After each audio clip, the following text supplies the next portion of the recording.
सन्माननीय सभापती महोदय, सन्माननीय प्रसाद लाड साहेबांनी तसं माननीय राज्यमंत्री महोदयांनी विस्तृत उत्तर मगाशी सर्व मुद्दे उपस्थित केले त्याला दिलेला आहे। प्रसाद लाड साहेबांनी सांगितले की सन्माननीय दरेकर साहेबांच्या अध्यक्षतेखाली जे प्राधिकरण स्थापन झालं आणि त्याला वित्तीय तरतूद आणि इतर सगळे त्याचे अधिकार या संदर्भामध्ये अशा पद्धतीचा आपण माननीय उपमुख्यमंत्री तथा गृहनिर्माण नगर विकास मंत्र्यांच्याकडनं या बाबतीतली बैठक ताबडतोब लावणार का आणि त्या बैठकीनुसार यातला निर्णय करणार का। तर अधिवेशन संपल्यानंतर तातडीनं माननीय उपमुख्यमंत्री तथा नगर विकास आणि गृहनिर्माण मंत्री यांच्याकडे अशी बैठक आयोजित केली जाईल। प्रसाद लाड साहेब, प्रवीण दरेकर साहेब यांना देखील त्या बैठकीला बोलवलं जाईल आणि त्या बैठकीमध्ये सदर प्राधिकरण या पद्धतीनं जी काय मुंबईच्या मराठी माणसं विषय सुनील शिंदे साहेब ज्यांनी ते नाही बोलले ना खालच्या सभागृहात तरी तिने बोलायला पाहिजे होतं किंवा आता नाही पण नाही स्थानिक आमदारांनी बोलायला पाहिजे ना।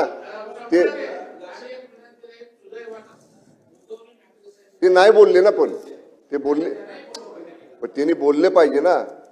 ते जर बोलले असते हा विषय त्यांच्या वतीनं आम्ही जरूर त्याला सदर बैठकीचं नोटीस सन्मानपूर्वक रवाना करू। अहो बैठकीचं नोटीसच असतं, बर नोटीस ऑब्लिक निमंत्रण असं करू। आणि प्रसाद लाड साहेबांनी विचारलेल्या मुद्द्याचं मी उत्तर दिलं आणि त्यांनी पीएमजीपी अंतर्गतच्या इमारतींच्या संदर्भातला आणि या ठिकाणी ज्या काही 388 पुनर्रचित इमारतींचा विषय या ठिकाणी उपस्थित केला। तर म्हाडाच्या 18/9/25 रोजीच्या ठराव क्रमांक 7138 नुसार आपण याच्यामध्ये सदरच्या 36 इमारतींच्या पुनर्विकास व्यवहार होण्याकरता नवीन मालकाच्या मोबदल्यात जमीन मालकीच्या मोबदल्यात प्रचलित रेडी रेकनरनुसार जमिनीच्या किमतीच्या 25% दराने होणाऱ्या किमती इतके बांधकाम क्षेत्रफळ निवासी सदनिका विकासकाने म्हाडास हस्तांतरित करण्याच्या या पद्धतीची एक नवीन सुधारणा यामध्ये या ठिकाणी आपण केलेली आहे। आणि दरेकर मला वाटतं लाड साहेब आपण सांगितले की सुप्रीम कोर्टामध्ये काही लोकांनी जाणीवपूर्वक जो काही आपण सुधारणा केल्या होत्या 79A मध्ये केल्या होत्या किंवा इतर ज्या काही केल्या होत्या त्याच्या संदर्भामध्ये रिसेंटली सुप्रीम कोर्टानं 28 जुलै 25ला त्याच्या बाबतीत हायकोर्टनं स्थगिती दिलेली आहे। आपण त्याच्या बाबतीत सुप्रीम कोर्टामध्ये SLP दाखल केलेला आहे। आपलं SLP 4/8/2025 रोजी आपण दाखल केलं। SLPला आपण 2-3 वेळा मेन्शन केलं, आपली बाजू या ठिकाणी आपण कोर्टामध्ये मांडली। प्राथमिक सकृत दर्शनी हायकोर्टच्या स्टेला इंटरिम रिलीफ द्यावा आपल्या बाजूनं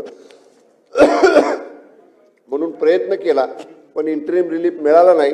आपण सिनियर काउन्सिल तुषार मेहता साहेबांना म्हाडाच्या वतीनं आपण त्या ठिकाणी इंटरव्ह्यू करायला सांगितलेलं आहे, अपीयर व्हायला सांगितलेलं आहे आणि आता 15 जानेवारी 26ला तारीख आहे। तर या संदर्भामध्ये माननीय उपमुख्यमंत्री तथा नगरविकास आणि गृहनिर्माण मंत्री आदरणीय एकनाथजी शिंदे साहेबांनी या सगळ्या अधिकाऱ्यांना बोलवून या केसमध्ये जी आपली बाजू आहे, जी न्याय तिथल्या स्थानिक मराठी भाषिकांच्या पुनर्विकासाकरता ही आपण घेतलेले निर्णय कसे उपयुक्त आहेत हे न्यायालयासमोर प्रकर्षानं मांडा। तुषार मेहता साहेबांकडे 2-3 वेळा मीटिंग करा अशा सक्त सूचना विभागाच्या अधिकाऱ्यांना आदरणीय शिंदे साहेबांनी दिलेल्या आहेत आणि प्रयत्न आपला आहे की 15 जानेवारी 26च्या कोर्ट हिअरिंगमध्ये आपल्याला हायकोर्टच्या निर्णयाला जी स्थगिती मिळालेली आहे म्हणजे तो रद्द करून आपल्याला रिलीफ मिळेल या दृष्टीनं कोर्टामध्ये आपण प्रयत्न करतोय।